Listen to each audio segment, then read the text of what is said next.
Decolores, olá, amados cursilistas, olá, meu amado irmão, minha amada irmã, é uma alegria poder estar aqui com vocês através desse vídeo, né? Novas formas de nos encontrarmos, novas formas de a palavra de Deus chegar até nós. Eu sou o diácono Wilson Mendes, atualmente eu estou ajudando aqui na Paróquia Santíssima Trindade, no Jandaia, e hoje, de forma especial, eu fui convidado para estar falando um pouquinho com vocês sobre estudo da Bíblia, estudo bíblico. E aí, você tem tido o costume de ler a sua Bíblia todos os dias, de estar em contato com a palavra de Deus?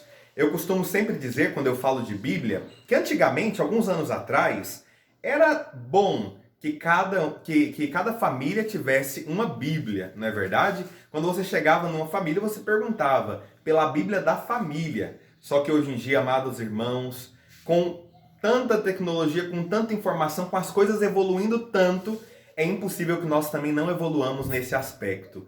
Já não basta mais uma Bíblia por família, é muito pouco. Hoje em dia é preciso que cada um de nós tenhamos a nossa Bíblia. Cada um de nós tenhamos a experiência de pegar a palavra de Deus cada dia, ler essa palavra, meditar essa palavra e fazer com que essa palavra entre no nosso coração.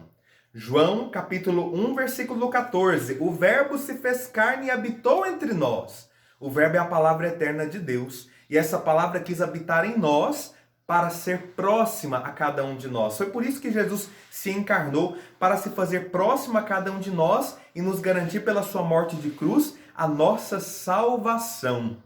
Portanto, esse Deus que não espera que nós nos aproximemos dele, mas que ele mesmo vem até nós, continua nos chamando a essa proximidade, a estarmos próximos. De tal modo que nós podemos dizer que a Bíblia não é apenas um livro. A Bíblia é uma pessoa viva. É Jesus Cristo que fala conosco. É Jesus que quer estar perto de nós. Jesus que quer mostrar quem Ele é. Mas, afinal de contas, o que é a Bíblia? O que a Bíblia revela? De onde vem essa palavra? Como é que nós podemos iniciar o nosso estudo bíblico? São algumas perguntas que eu, através desse pequeno vídeo, quero responder para vocês.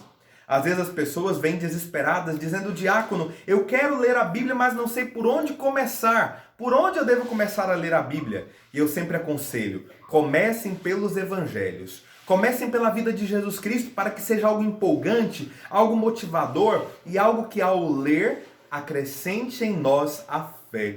Que nós possamos aprender com Cristo, aprender com a vida dele. E então, a partir do momento que nós já lemos a vida de Cristo, aí sim, continuar o Novo Testamento, depois que nós dermos esse passo de ler o Novo Testamento, partir para o Antigo Testamento, buscando ir concatenando as ideias, os fatos que estão ali colocados com toda a história do povo de Deus, a história de Israel. E talvez seria importante também, com a leitura do Antigo Testamento, aprofundar um pouquinho mais sobre o seu conhecimento sobre a história do povo de Deus, né? Talvez um curso bíblico básico, alguma coisa que possa te ajudar a compreender como é que foi aquela trajetória que está ali descrita no Antigo Testamento. O Antigo Testamento é uma história de amor, é um Deus que chama e um Deus que vai acompanhando um povo que muitas vezes é cabeça dura, viu? Como nós mesmos, não mudou muita coisa não. Um povo que é cabeça dura. Deus vem e faz aliança com o povo diz: faremos tudo o que o Senhor disser, ou seja, seremos fiéis à aliança. Mas de repente o povo, basta que Moisés se demore um pouquinho ali no monte, né? O povo já vai e começa a adorar um bezerro de ouro, um bezerro de metal. Então, amados irmãos, pouco tempo depois de terem falado: faremos tudo o que o Senhor disser, já de novo, mais uma vez, né, nesse processo de serem cabeça dura, negam a Deus nosso Senhor. Portanto, primeira pergunta é respondida aí, hein? Começa a ler a Bíblia a partir do Novo Testamento, principalmente a partir dos Evangelhos, para que nós descubramos, né, sobre a vida de Cristo em primeiro lugar.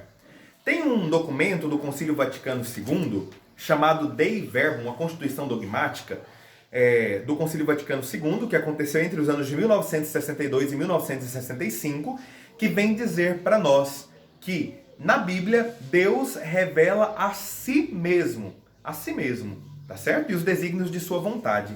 É isso que Deus revela na Sagrada Escritura, a Ele mesmo e os desígnios da vontade dele.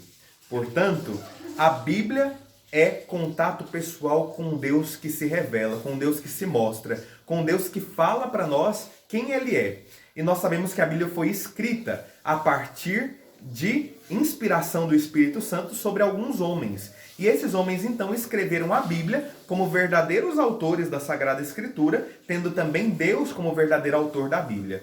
Então, se alguém te perguntar quem é o autor da Bíblia, você responde: Deus é o autor da Bíblia, porque Deus inspirou os homens que escreveram a Bíblia, que nós chamamos de agiógrafos. Mas esse documento também, Dei Verbum, diz para nós que estes homens que escreveram a Bíblia, esses agiógrafos que estavam sob inspiração do Espírito Santo, eles são também verdadeiros autores da Bíblia, autores da palavra de Deus.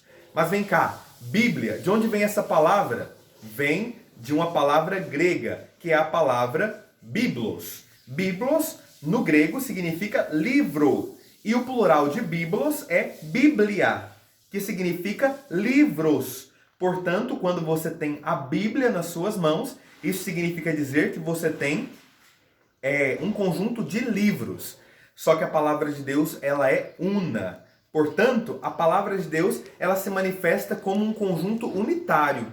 Então é muito mais do que uma união de muitos livros. A palavra de Deus é um único livro, podemos assim dizer, por causa dessa união que a palavra de Deus encontra, desse nexo que a palavra de Deus tem em si mesmo, por vontade mesma de Deus e por esta inspiração, porque já que foi um único Espírito que inspirou a Sagrada Escritura, logo esta palavra também tem sinais dessa unicidade, de tal forma que nós podemos dizer que existe a palavra de Deus. E é por isso que quando alguém vai fazer a leitura na missa, não termina cada leitura dizendo palavras do Senhor, mas termina dizendo palavra do Senhor. Por quê? Porque nós estamos nesse contexto da unicidade, já que foi um mesmo Espírito que inspirou todos os livros da Sagrada Escritura. Espero que tenha ficado claro esta parte, espero que não tenha ficado um pouco confuso, mas é isso. Vem da palavra grega biblia, que significa livros, portanto, a palavra de Deus. Então vamos lá. Como é feita a divisão da Bíblia, a divisão dos livros da Sagrada Escritura?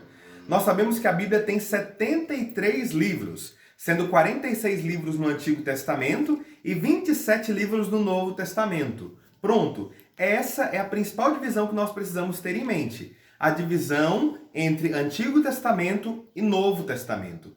O Antigo Testamento é aquela história do povo de Deus que prepara a vinda do Messias. Já o Novo Testamento é a partir da vinda de Jesus Cristo, terminando com o livro do Apocalipse. Vamos lá ver rapidinho como é que é essa divisão então? Antigo Testamento, primeiros 46 livros. Começamos com os 5 primeiros livros da Bíblia, que são os livros do Pentateuco, que é também a Torá dos judeus, não é verdade? Então são 5 livros do Pentateuco, Gênesis, Êxodo, Levítico, Números, Deuteronômio. Depois nós temos os 16 livros históricos, depois os 7 livros sapienciais e os 18 livros proféticos, sendo o último livro do Antigo Testamento, o livro de Malaquias. Pronto, fechamos o Antigo Testamento. Agora, Novo Testamento. Novo Testamento começa com os 4 evangelhos, Mateus, Marcos, Lucas e João. Depois um livro histórico do Novo Testamento, que é o livro de Atos dos Apóstolos. Depois nós já vamos para o gênero epistolar. As 13 cartas de São Paulo, Hebreus. Depois nós vamos ter as cartas católicas. Depois das cartas católicas, o último livro da Bíblia, que é o livro de Apocalipse. Apocalipse de São João. Certo? Então nós temos essa divisão e vocês podem achar estranho porque eu não coloquei o livro de Hebreus junto com os livros de Paulo. Por quê? Porque o que tem se dito atualmente sobre a interpretação da Bíblia e também sobre os livros da Sagrada Escritura é que o livro de Hebreus, ele provavelmente não é escrito por São Paulo, mas por um discípulo de Paulo, porque a teologia muda um pouquinho ali, o modo da escrita, tá certo? Muda um pouco, dando para perceber que não foi realmente a mesma pessoa que escreveu o livro de Hebreus.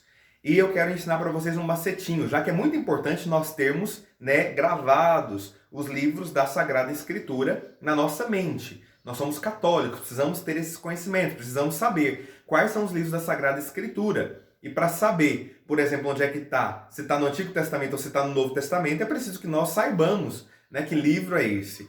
Por exemplo, para saber que a primeira carta de João não está no Antigo Testamento, mas que está no Novo Testamento, eu tenho que ter parado para folhear, para ler, para acompanhar a sequência desses livros, tá bom? Do Novo Testamento. É preciso saber pelo menos onde é que está, se está no Antigo Testamento ou se está no Novo Testamento.